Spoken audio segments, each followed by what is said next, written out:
Hey guys, Allison here. Well, we are closing in on Christmas this weekend. We've been preparing during Advent, and of course, we're always very busy this time of year. The interesting thing to me, though, when I look back and I think about Christmas and I think about the Christmas story in the Gospels, how quiet it was.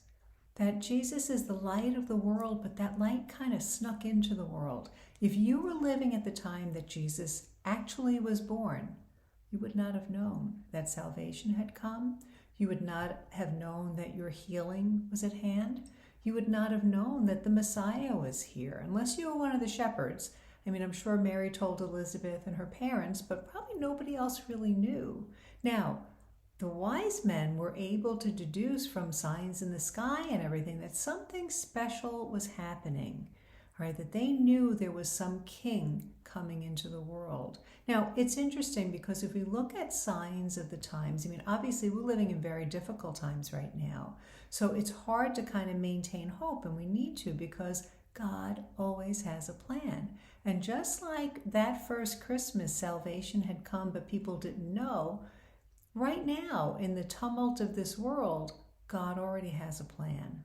Now, it's interesting, we think about Our Lady of Fatima and her promises in 1917 that in the end her Immaculate Heart would triumph. But she prophesied that Russia would spread her errors, and we're seeing communism everywhere. It looks like it's taking over the world.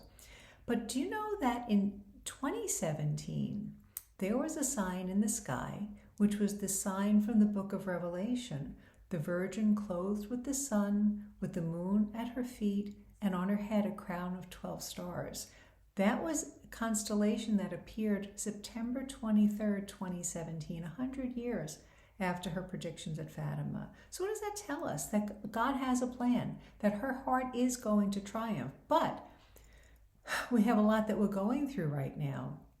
Now understand something, God will never violate our free will. And a lot of what's happened in the world, right, all the sin that's taken over, is that we've been very tolerant of it, and many people enjoy sin, let's face it. So we as a people of prayer, need to be praying, we need to be evangelizing, we need to be working to change our culture, because God wants us to choose what's good, right? And if enough people are praying, right, if in Sodom and Gomorrah, if he found 10 just men, he wouldn't have destroyed the place. So we are really called to something really mighty right now and something really exciting. But like I said, as we contemplate Christmas, it was quiet and nobody knew, but your salvation had come. So if you don't see the answer to your prayers right now, maybe you don't see a way out of your situation right now, have faith, trust. Think about that quiet little stable where the light of the world, the King of the universe, had been born. So it's a really beautiful meditation, I think, as we enter into Christmas and we really celebrate the birth of the Messiah, and to keep our eyes on the hope that brought to the world, continues to bring to the world. And we know even the end of the story that he rose from the dead and set us free from sin and death. So we are really, really a blessed people.